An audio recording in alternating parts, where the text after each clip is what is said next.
UP के जिला बरेली का वो कत्ल जिसके होने से सप्ताह भर पहले सनसनी फैल गई।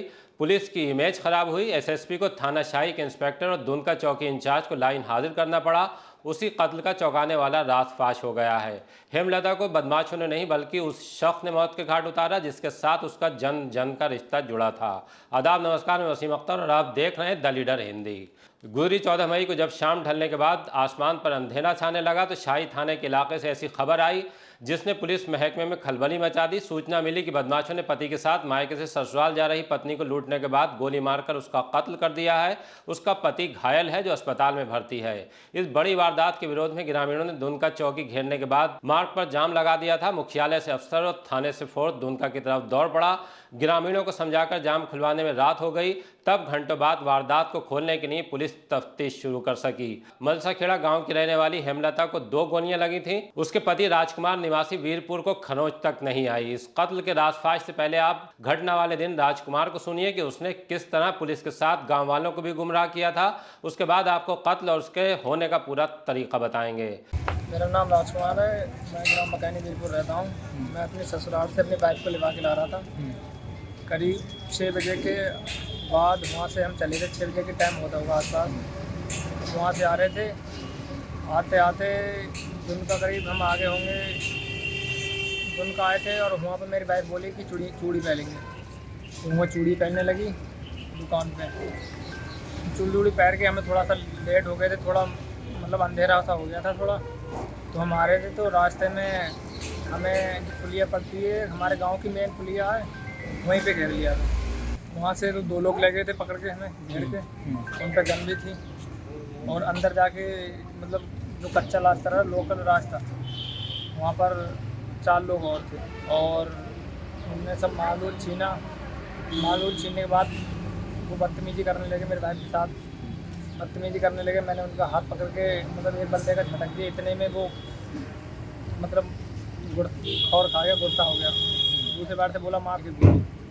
मेरी बाइक बराबरी में खड़ी थी। मैं सामने खड़ा था। सामने से उन्होंने गोली मारी। मैं इस साइड को बचा और मेरी बाइक मेरे सीट पे आ गई तो उस पर गोली लगी। करीब 3 साउंड सुने मैंने। जब वो इधर गिर गई थी, मैं इधर गिर गया था, तो 2-3 बंदे और आए। उनने मेरे एक ने बट मारी और लातें मारी थी।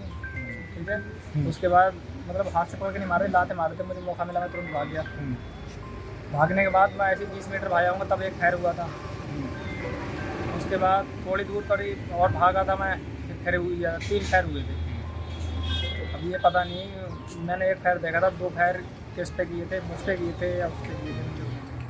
दरअसल राजकुमार को शक था कि हेमलता के पेट में पलने वाला बच्चा उसका नहीं है। वो मोबाइल पर ज़्यादा बात करती और रील भी बनाती थी। बकौल राजकुमार एक दिन उसने हेमलता को बहनोई के साथ बात करते पकड़ लिया था। तब उसने उसका मोबाइल तोड़ दिया। इसी के साथ राजकुमार ने तय कर लिया था कि हेमलता से जिंदा रहने का हक छीन लेगा। वो मिर्च बेचने और लादने का काम करता है। उससे पैसा इकट्ठा करने के बाद उसने 315 बोर के तमंचे और कुछ कारतूस का इंतजाम किया।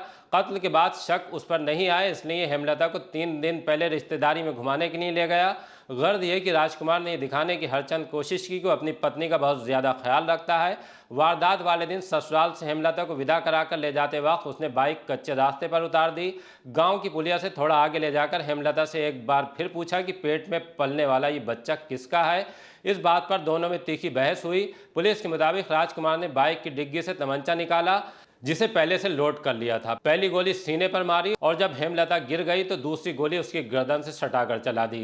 जब ये कंफर्म हो गया कि हेमलता की सांसें थम चुकी हैं तो राजकुमार फंसने के डर से घबरा गया। उसने फ़ोन करके दोस्त राम बहादुर को बुला लिया।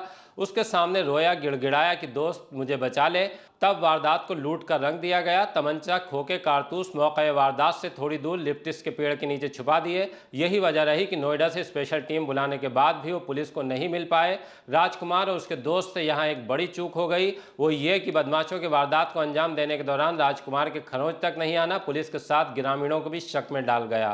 राजकुमार और उसके दोस्त ने बरेली पहुंचकर बहुत प्रयास किया कि किसी प्राइवेट अस्पताल में भर्ती हो जाए, लेकिन शरीर पर किसी तरह की कोई चोट का निशान नहीं होने से डॉक्टरों ने इनकार कर दिया। शक के आधार पर हेमलता के पिता हरीश कुमार ने दामाद के खिलाफ तहरीर दी। पुलिस ने आखिरकार उसे सलाखों के पीछे पहुंचा दिया। पूछताछ में वो और उसका दोस्त टूट गए। पेड़ के नीचे छिपाया गया तमंचा, कारतूस, खोखे बरामद हो गए। एक शख्स ने पत्नी के साथ उसके पेट में पलने वाले बच्चे की भी जान ले ली। बहरहाल पुलिस कोर्ट में साबित करने के लिए हेमलता के पेट में भूनकर डीएनए कराएगी। डीएनए से अब क्या सच सामने आएगा ये बात की बात है। फिलहाल तो हेमलता के साथ उसका बच्चा भी खत्म हो चुका और पति राजकुमार जेल भेज दिया गया है। अब एक परिवार बेटी की मौत का गम लेकर तो दूसरा बेटे पर कत्ल का संगीन इल्जाम लेकर जिएगा।